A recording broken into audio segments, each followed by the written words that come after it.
और अब big and bold के स्टोरी नंबर 2। क्या यादव परिवार की छोटी बहू अपर्णा यादव भारतीय जनता पार्टी में परेशान है? यह खबर पिछले 2-3 दिनों से सोशल मीडिया में काफी वायरल हो रही है। कहा तो यह जा रहा है कि जब से योगी सरकार ने अपर्णा यादव को महिला आयोग में जिम्मेदारी सौंपी, असल में तब से उनकी नाराजगी बढ़ गई। इस खबर में सच्चाई कितनी है?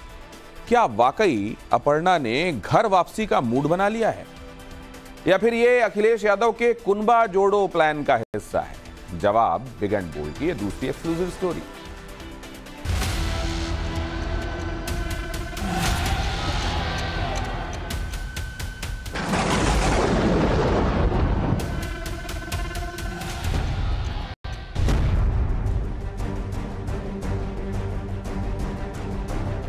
46 में 56 का हास्यास्पद और अपुष्ट दावा करने वाले ऊपर से लेकर नीचे तक सभी प्रमुख पदों पर 100 में 100 अपने ही लोग बिठाए हुए हैं। क्या वो अपने सेतर औरों को इन पदों के लिए योग्य नहीं समझते हैं, या फिर सिर पर लटकी हुई दिल्ली की तलवार की वजह से किसी को विश्वास योग्य नहीं समझते हैं?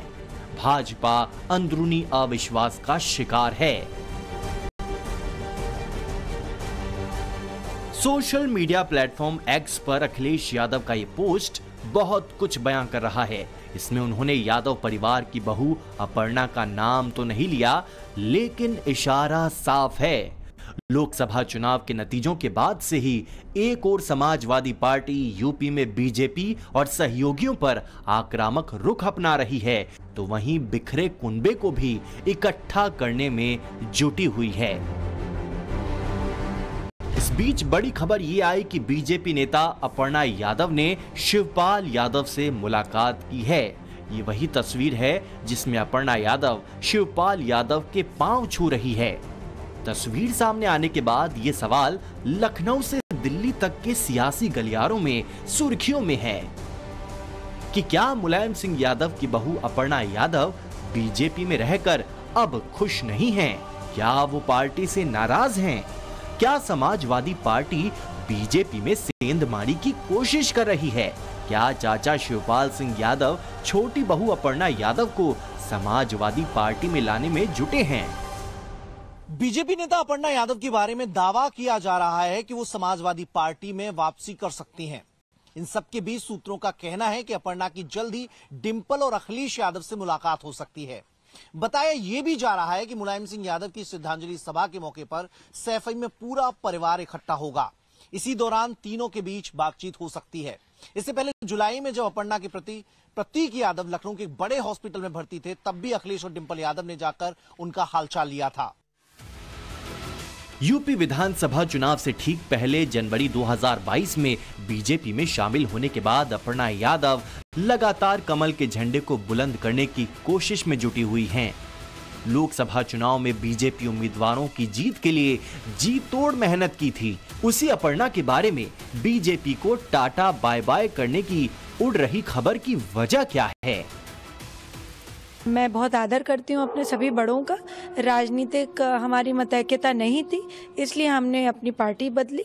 और जहाँ तक है, बड़ों का आदर पहले भी था, आज भी है, परंतु पार्टी के उद्देश्य और पार्टी का लक्ष्य जो मुझे है पता, और जो मुझे मैं समझती हूँ कि सारे भारतवासियों का भी एक ही लक्ष्य है कि मोदी जी को हमें दोबारा प्रधानमंत्री बनाना है। इसमें मैं न पीछे हटी हूँ, न हट रही हूँ, न आगे हटूंगी। बताया जा रहा है कि पार्टी की समर्पित कार्यकर्ता अपर्णा यादव की नाराजगी की बड़ी वजह ये सरकारी नोटिफिकेशन है। 3 सितंबर के इस नोटिफिकेशन के जरिए अपर्णा यादव को चारू चौधरी के साथ उत्तर प्रदेश राज्य महिला आयोग का उपाध्यक्ष बनाया गया, जबकि आगरा की बबीता चौहान को आयोग का अध्यक्ष। बार बार मैंने यही कहा, और मैं फिर से यही कहना चाहती हूँ कि पार्टी जो भी तय करेगी अपर्णा यादव के लिए, मैं पार्टी के साथ हूँ। अपर्णा कई मौकों पर जिम्मेदारी निभाने की बात ऑन कैमरा कह चुकी हैं, लेकिन 2.5 साल बाद पार्टी ने उन्हें कोई जिम्मेदारी दी, तो अब पद को लेकर नाराजगी की खबर सामने आ रही है। योगी सरकार ने मुलायम सिंह यादव की छोटी बहू अपर्णा यादव को उत्तर प्रदेश राज्य महिला आयोग में उपाध्यक्ष बनाया है। ऐसा कहा जा रहा है कि वो इस पद से खुश नहीं हैं, इसीलिए अब तक इस पद पर उन्होंने ज्वाइन नहीं किया है। महिला आयोग की अध्यक्ष बबीता चौहान और आयोग के 25 सदस्यों ने ऑफिस ज्वाइन कर लिया है, जबकि उपाध्यक्ष चारू पहले ही ज्वाइन कर चुकी हैं। 2.5 साल पहले बीजेपी में शामिल हुई अपर्णा यादव मुलायम सिंह के जीवित रहते ये कहती नजर आती थीं कि अपने परिवार के खिलाफ चुनाव नहीं लड़ेंगी। राजनीति में विचारधारा की लड़ाई होगी, लेकिन परिवार वर्सेस परिवार नहीं होगा। मैं उस परिवार की बहू थी, बहू हूँ और बहू रहूंगी, और किसी भी बहू का कर्तव्य है कि कोई भी अच्छा काम करे तो जरूर अपने बड़ों का आशीर्वाद लेना चाहिए। लेकिन अक्टूबर 2022 आते आते अपर्णा यादव के सुर बदलने लगे। नेताजी के निधन के बाद उन्होंने कहना शुरू किया कि जो बीजेपी के शीर्ष नेतृत्व का आदेश होगा उसका सम्मान किया जाएगा। इसी साल लोकसभा चुनाव के दौरान एक वक्त तो ये भी कयास लगाए जाने लगे थे कि मैनपुरी की सीट से डिंपल यादव को अपर्णा यादव चुनौती देंगी। आपकी देवरानी की चर्चा है कि यहाँ से उतर रही चुनाव मैदान भाजपा से, इस पे क्या कहेंगी? मैं कहना चाहूँगी कि नेताजी की कर्मभूमि रही है मैनपुरी, और जितने भी लोग हैं वो नेताजी के प्रति पूरी तरह समर्पित हैं, और नेताजी का उनके साथ बहुत ही भावात्मक रिश्ता रहा है और परिवार की तरह उन्होंने माना है। और मैनपुरी भी हमेशा से पूरी समाजवादी जो हमारा परिवार है वो हम पूरे परिवार की तरह ही रहते हैं, तो बहुत अच्छा चुनाव होगा चाहे कोई भी आए। कयास ही रह गए। मैनपुरी में देवरानी वर्सेस जेठानी का दंगल होते होते रह गया। जेठानी डिंपल यादव बड़े मार्जिन से चुनाव जीत गईं। यूपी विधानसभा चुनाव से ठीक पहले अपर्णा यादव ने बीजेपी ज्वाइन की थी। उस वक्त ऐसी संभावना जताई जा रही थी कि पार्टी उन्हें असेंबली इलेक्शन लड़वाएगी, लेकिन अपर्णा को टिकट नहीं मिला। उसके बाद कई बार ऐसे मौके आए, कभी विधान परिषद तो कभी राज्यसभा। ऐसी अटकलें लगती रही कि बीजेपी उन्हें कुछ जिम्मेदारी तो देगी, लेकिन वो खाली हाथ ही रहीं। इस बीच उनकी सीएम योगी आदित्यनाथ के साथ लगातार मीटिंग जरूर होती रही। इस साल जब लोकसभा के चुनाव हुए तो लगा कि पार्टी उन्हें कन्नौज, मैनपुरी या अमेठी, रायबरेली से चुनाव लड़ाने की तैयारी करेगी। वो अटकलें भी समय के साथ खारिज हो गईं। बीजेपी संगठन में भी अपर्णा यादव को बीते 2.5 साल से कोई बड़ी जिम्मेदारी नहीं मिली। हालांकि अपर्णा जब समाजवादी पार्टी में थी तो एक बार उन्हें विधानसभा चुनाव लड़ने का मौका जरूर मिला। 2017 के यूपी विधानसभा चुनाव में साइकिल के सिंबल पर लखनऊ कैंट से मैदान में थीं।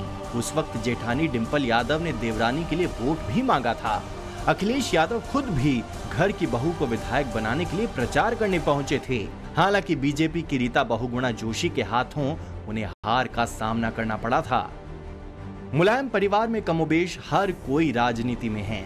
अब तक 3 पीढ़ियों की एंट्री हो चुकी है। अब सोचो, यादवों में भी देना था तो किसी और को नहीं दिया, एक ही परिवार के सब लोगों को दिया टिकट, किसी और को दिया ही नहीं। अरे और भी तो योग्य लोग थे, उनको भी दिए होते, उनको भी आगे बढ़ाए होते। बहनों और भाइयों, ये लोग परिवारवादी लोग हैं, अपने परिवार के बाहर नहीं सोच सकते। दावा किया गया कि चाचा शिवपाल यादव के जरिए अपर्णा समाजवादी पार्टी के संपर्क में हैं। नाराजगी की वजह 2.5 साल की मेहनत और सैफई परिवार की विरासत के मुताबिक बीजेपी में पद नहीं मिलना है। अपर्णा यादव के सैफई परिवार यानी मुलायम अखिलेश यादव से आज भी बेहतर रिश्ते हैं। ऐसे में शिवपाल यादव से उनके संपर्क की बात ने बीजेपी के भीतर सरगर्मी बढ़ा दी है। पार्टी ने इस तरह की चर्चाओं को सिरे से खारिज कर दिया है। इस बीच खबर यह भी है कि अपर्णा ने दिल्ली में डेरा डाल दिया है। वो बीजेपी के आला नेताओं से मुलाकात करेंगी। अपर्णा भले बीजेपी में हों, लेकिन कभी भी अखिलेश यादव और डिंपल यादव के खिलाफ कुछ नहीं बोला, ना ही सैफई परिवार के किसी सदस्य के खिलाफ सियासी टिप्पणी की। खुद की नाराजगी की बात पर भी अपर्णा ने सार्वजनिक तौर पर अब तक कुछ नहीं बोला है। उनकी इस चुप्पी की वजह से सस्पेंस और बढ़ गया है। Bureau report, times now Navbharat.